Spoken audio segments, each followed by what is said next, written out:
தூயாவின் பெயராலே ஆமென். கிறிஸ்துவின் அன்பானவர்களே, எல்லோரும் நல்லா இருக்கீங்களா? இப்பொழுது நம்ம இறைவசனம் தேவவசனம் வந்து ரோமர் அதிகாரத்திலிருந்து நம்ம எடுக்க போறோம். அந்த வசனத்துல ஆண்டவர் இயேசு கிறிஸ்து என்ன சொல்றாருன்னு பார்க்க போறோம். அதாவது இப்போ நம்ம வந்து தவ காலத்தில் இருக்கிறோம். 40 நாள் வந்து நம்ம வந்து எப்படி ஆண்டவர் வந்து 40 நாள் உபவாசம் இருந்து பரிசுத்த ஆவியை பெற்று உபவாசம் இருந்து அதுக்கப்புறம் எப்படி ஒரு நற்செய்தி அறிவிக்க போனாரோ அதே மாதிரி நம்மளும் வந்து அவர் யாரு, அவரை பற்றி நம்ம தெரிஞ்சு அவருக்காக நம்ம வாழணும்.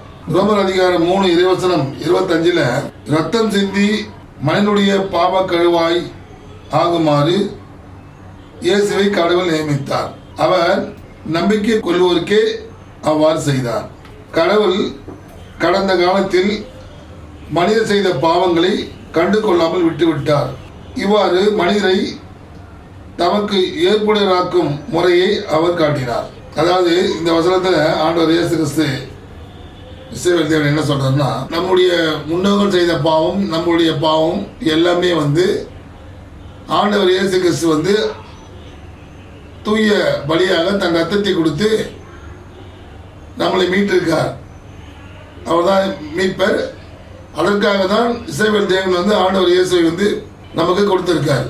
ஸோ அது போல தான் ஆண்டவர் இயேசு கிறிஸ்து போல நம்மளும் வந்து எந்த ஒரு பாவமும் செய்யாமல் பரிசுத்தமாகவும் தூய்மையாகவும் உண்மையாகவும் நம்ம வாழணும். நம்முடைய உள்ளம் வந்து எப்பவுமே சுத்தமாக இருக்கணும். நம்மளுடைய சிந்தனை வந்து தூய்மையாக இருக்கணும். ஆண்டவர் இயேசு கிறிஸ்து போல் நம்முடைய அவர் எப்படி இவருடைய வல்லமை எப்படி வந்து அந்த பெரும்பாடு போல் தொட்டு வல்லமை போச்சோ அது மாதிரி நம்மளும் நம்ம இதயத்திலும் சரி நம்ம உள்ளத்திலும் சிந்தனையிலையும் பரிசுத்தம் இருந்தால் நம்ம வல்லமையும் பிறருக்கு போகும். ஸோ ஆண்டவர் இயேசு கிறிஸ்து இந்த 40 நாள் நமக்கு கொடுத்துருக்காரு. நம்ம செய்கிற பாவங்கள் எல்லாம் குற்றங்கள் எல்லாம் மன்னித்து இந்த 40 நாளாவது யாருடைய மனம் நோகாமல் மற்றவங்கள்ட்ட பேசணும் இதெல்லாம் நம்மகிட்ட அவர் எதிர்பார்க்குறாரு. குறிப்பாக ஒரு குற்றவாளி வந்து நான் குற்றவாளின்னு சொன்னால் அது வந்து யாரும் ஏற்றுக்க மாட்டாங்க. நீதிபதி ஒருத்தர் இருக்கணும். அவர் தீர்மானித்தால் தான் அந்த குற்றவாளிக்கு தண்டனை கொடுக்க முடியும். நம்ம முன்னோர்கள் வந்து செய்த பாவங்களை எல்லாம் திருச்சட்டம் என்ன சொல்லுதோ அதை கடைபிடிக்காம அவங்க நிறைய முன்னோர்கள் வந்து யூதர்கள் வந்து நிறைய பாவங்கள் செய்தாங்க. அந்த பாவத்துக்கு கழுவாயாக தான் ஆண்டவர் இயேசு கிறிஸ்து தன்னை ஒரு பலியாக கொடுத்து தன் ரத்தத்தை கொடுத்து அவர் நம்மளை மீட்டிருக்கிறார். ஸோ முதல்ல நம்ம வந்து அதை புரிஞ்சிக்கணும். ஸோ அதனால தான் கிறிஸ்தவர்கள் என்று பேர் எடுத்தால் மட்டும் போதாது. இயேசு எதற்காக இந்த உலகத்தில் வாழ்ந்தார்? இஸ்ரவேல் தேவன் என்பது நீதியுள்ளவர், உண்மையுள்ளவர். ஆனால் அவர் நினைச்சா அவர் காப்பாற்றிருக்கலாம். தேவனே இந்த துன்பங்கள் இந்த பாத்திரம் என்னை விட்டு நீங்கக்கூடாதா என்று கேட்கிறாரு கெத்செமனி தோட்டத்தில். ஆண்டவர் இஸ்ரவேல் தேவன் வந்து முடியாதுன்னு சொல்றாரு. ஆனால் அவர் நினைத்திருந்தால், இஸ்ரவேல் தேவன் வந்து நினைத்திருந்தால் அந்த துன்பங்கள் இருந்து அவரை மீட்டிருக்கலாம். அவரை மீட்டினால் அவர் வந்து நீதியற்றவர் என்று ஆகிவிடும். ஏன்னா நீதி உள்ள தேவன் நீதியை தரணும். ஸோ நம்ம துன்பக்கிடத்தில் மக்கள் பாவங்களை செய்து சாபங்களை செய்து துன்பக்கிடத்தில் மக்களை வந்து எப்படி அது மீட்கணும் என்று அவர் சிந்திச்சு நம்ம மேலே அன்பு வச்சு தான் தன் ஆண்டவர் இயேசு கிறிஸ்துவை வந்து தன்னுடைய ரத்தத்தை பலியாக கொடுத்து அவர் வந்து மீட்கிறாரு. அந்த மீட்பு தான் நம்மளுடைய இயேசுவின் ரத்தம். ஸோ இயேசுவின் ரத்தத்தை வந்து நீங்கள் என்றைக்கு நினைச்சு நம்மளும் வந்து அவரை போல் நல்ல ஒரு சிந்தனை உள்ளவனாகவும் நல்ல ஒரு இதய சிந்தனை உள்ளவனாகவும் நம்மளுக்கு தூயாவை பெற்று நம்ம வாழ்ந்தாதான் நம்மளும் இந்த உலகத்தில் வந்து நம்ம ஜெயிக்க முடியும். சாத்தான்கிட்ட இருந்து வெல்ல முடியும். இந்த உலக பின்னாடி போகாமல் சாத்தான்கிட்ட வெல்லன்னா நம்ம வந்து உள்ளத்தை வந்து பரிசுத்தமாக வைக்கணும். நம்ம எவ்வளோ பாவங்கள் செய்திருக்கோம், இப்போவும் செய்கிறோம், இப்போவும் செய்து கொண்டிருக்கணும், இதுக்கு முன்னாடி செய்திருப்போம், இனிமேல் செய்வோம். ஸோ இந்த பாவங்களுக்காக அவருடைய ரத்தத்தை கொடுத்து மீட்டிருக்காரு. ஸோ இந்த தண்டனையிலேருந்து நம்ம வரணும் தப்பணும் அப்படின்னா ஒருத்தர் பலியாகணும். அதே வழியில் அவரை மீட்டும் செய்யணும். ஸோ அதனால தான் மக்கள் என்ன சொல்லுவாங்களே, சப்போஸ் வந்து அவர் நீதி உள்ள வந்து சப்போஸ் அந்த குற்றவாளியை அவர் காப்பாற்றினாரா அவர் நீதியற்றவர்னு சொல்லுவாங்க மக்கள். ஸோ நீதியற்றவர்னு சொல்லக்கூடாது, மக்களையும் காப்பாற்றணும். இல்லை ஒரு வழக்கு இருக்குது, அந்த வழக்கை பற்றி நான் சொல்கிறேன். ஒரு குற்றவாளி இருக்காங்க, நீதிபதி என்ன சொல்கிறாரு, உனக்கு வந்து நான் தண்டனை கொடுக்க போகிறேன்றாரு. உடனே தண்டனை வந்து கொடுக்குறாரு. மக்கள் எல்லாம் பார்க்குறாங்க. கொடுத்துட்டு அதுக்கப்புறம் அவரே இறங்கி வந்து அந்த தண்டனை ஏற்றுக்கிறார். ஸோ அதுதான் அந்த தண்டனை ஏற்றுக்கொள்ளவர் தான் இயேசு கிறிஸ்து. தண்டனையே கொடுக்குறாரு, அந்த தண்டனையை அவரே நமக்காக ஏற்றுக்கிறார். ஸோ இதான் நீதி உள்ள தேவன், உண்மையுள்ள தேவன். ஸோ அதனால் அந்த உண்மையுள்ள தேவனை நம்ம வந்து அனைத்தினமும் போற்றணும், புகழணும். அந்த இயேசு கிறிஸ்து வழியாக நம்மளை எல்லோரையும் ஏற்புடையவராக்கினார். அதை நீங்கள் நம்பணும். இந்த உலகத்தில் அந்த இயேசுராஜா எவ்வளோ கஷ்டப்பட்டார்ன்றது நம்ம வந்து பார்க்கணும்.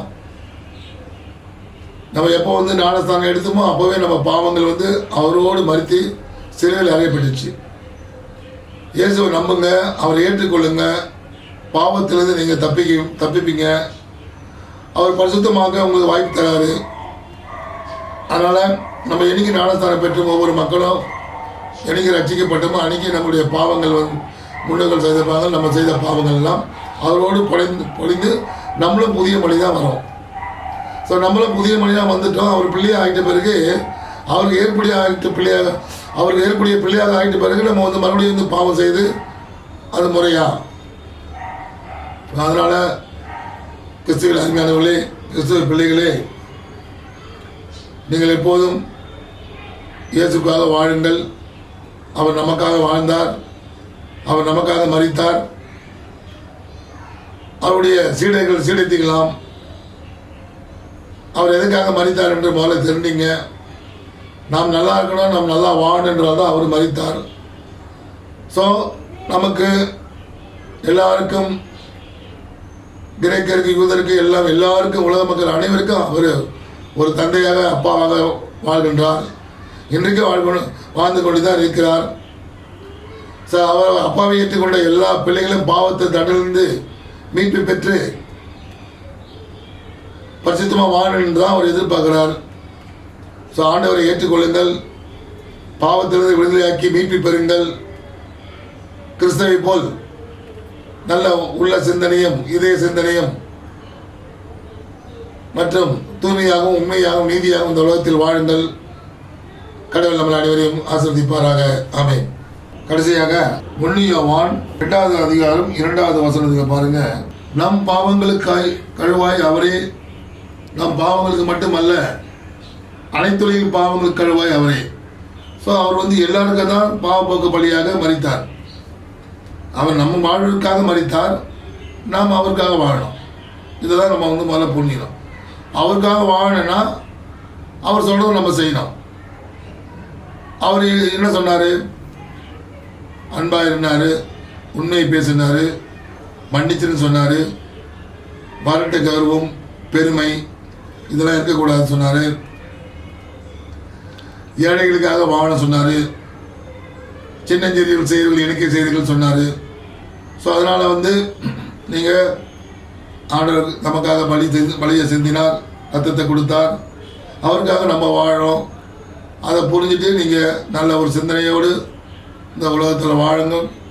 நீங்கள் தொட்டாலும் உங்கள்கிட்ட இருந்து வல்லமை போகணும். எப்படி ஆண்டவர் இயேசு கிறிஸ்து தொட்டாலே வல்லமை போச்சோ, அவர் வல்லமை தரலை, அது தானாக போகுது. அது மாதிரி நம்ம பார்க்குற பார்வை, நம்ம செய்கின்ற செயல், இதெல்லாம் வந்து நம்மளை தொட்டாலே நம்முடைய வல்லமை வந்து மற்றவர்கள் போய் சேரணும்.